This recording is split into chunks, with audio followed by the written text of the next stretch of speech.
When evaluating potential ERP systems and technologies for digital transformations, not enough companies and executives know how to just say no.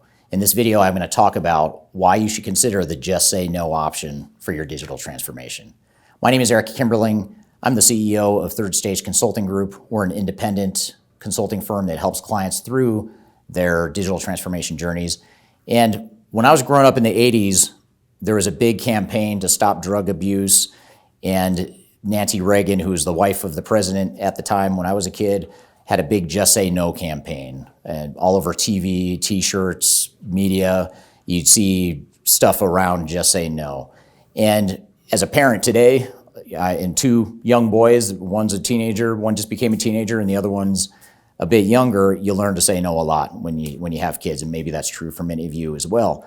But what's interesting is despite all the just say no options that we may hear in life, when it comes to drinking the Kool-Aid of ERP implementations and digital transformations, not enough executives and project teams know how to just say no, or at the very least, consider the just say no option.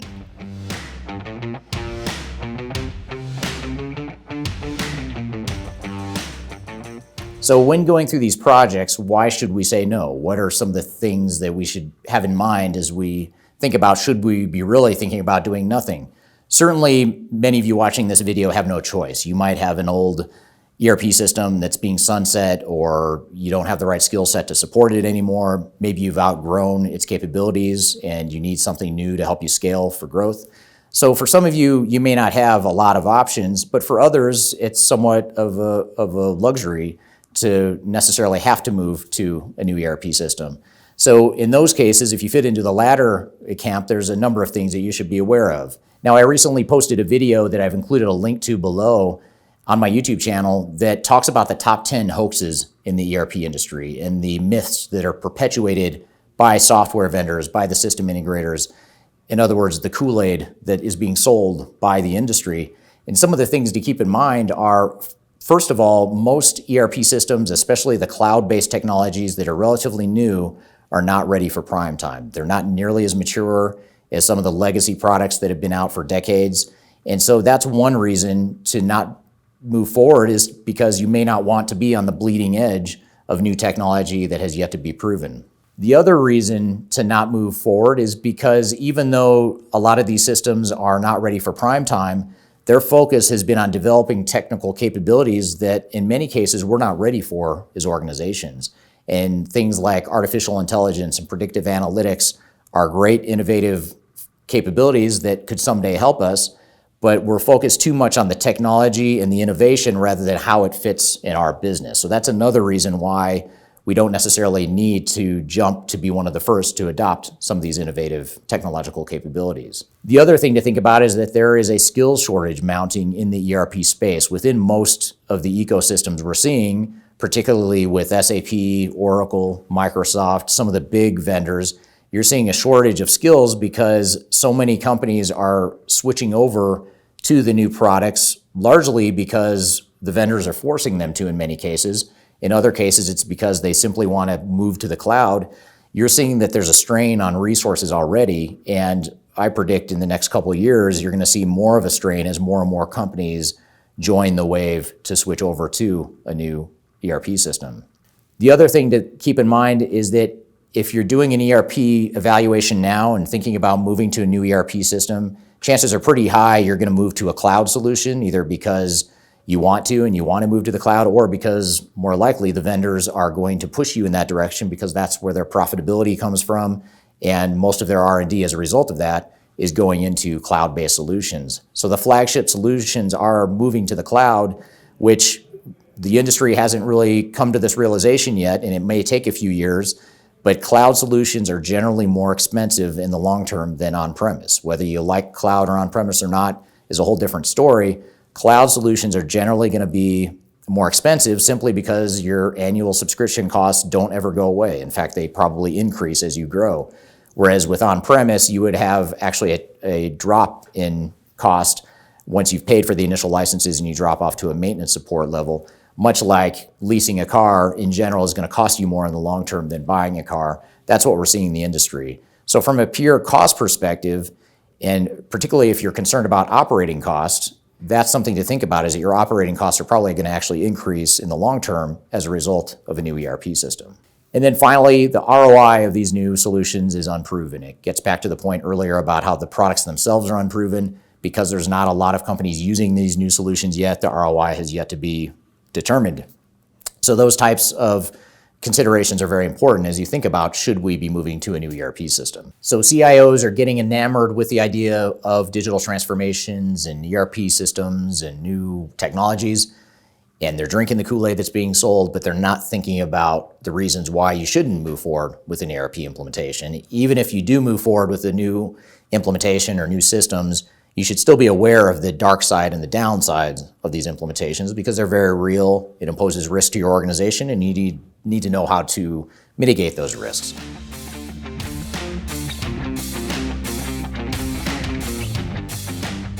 So with these things in mind, what do we do? What are the things we could do instead of implementing a new ERP system? And there's a handful of things that we typically advise our clients to at least consider as an option to implementing a new ERP system. First is to improve your business processes. Most companies we work with have not fully taken advantage of the capabilities of the technology they have. They still have broken business processes. In many cases, they have workarounds and manual processes that they don't need to have.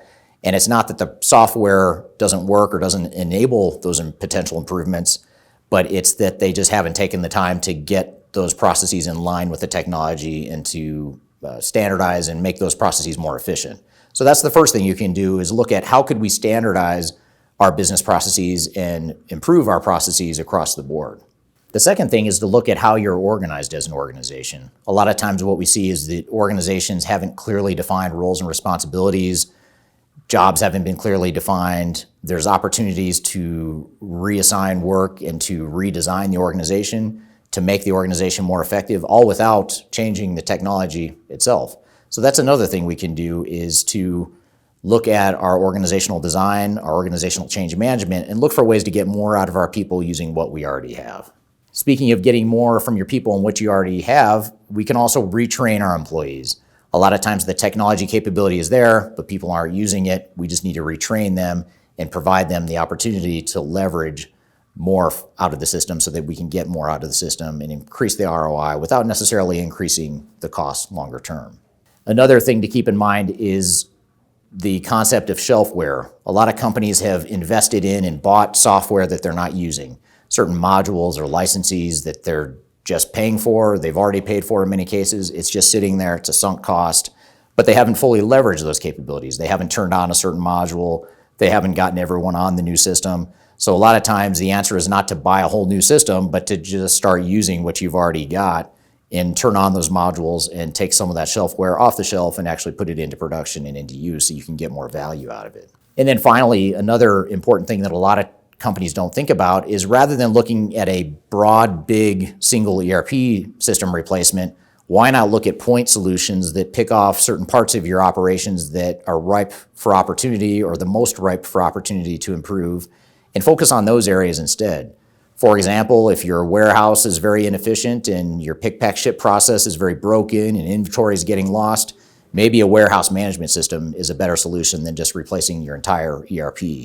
The whole postmodern two-tier best-of-breed ERP approach is becoming more and more prevalent and more doable and easier from a technology and cost perspective.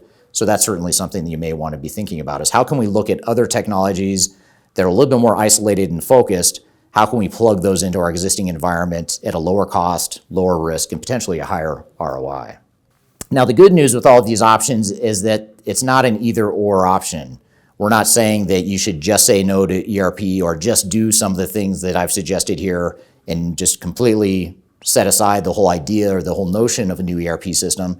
It could be that you start off by doing some of the things I've recommended here today and use that as a foundation for then laying the blueprint and the groundwork and the foundation for a future ERP implementation. So, for example, if you find that many of your business processes are broken, or that the organization could be better organized and we could better clarify our roles and responsibilities, we could do that stuff now in the short term, get some ROI out of that, get a year or two more out of our ERP system, and in parallel be thinking about how could we now overlay a new technology on top of that to further enhance those improvements that we've made. So it's not an either or option. You can do both things, and they could be things that feed into one another. The final thing I'll leave you with is that you can always ask for outside independent advice. That's something that our team at Third Stage can do. Being technology agnostic, we don't care if you stick with your current system or implement a new system or do some hybrid solution. We just help our clients find and select the right thing and the right solution that makes the most sense for their goals and objectives as an organization. So I encourage you to find help, ask for outside help and outside perspectives that can agnostically help you through the process. So I hope you found this information useful. I hope this helps you in your journey, in your consideration of different options. I encourage you to check out the links below. I've included some downloads and additional content that might be useful for you in your digital strategy and ERP evaluation processes, depending on where you are in that process. So I encourage you to check out that information below. I also ask you to please like this page and share any comments you have below. If you have situations that you've seen work in your experience, or if you're going down the path of a just say no solution, I'd love to hear what your feedback has been. So thank you very much for your time. Hope you enjoyed the video. Have a great day.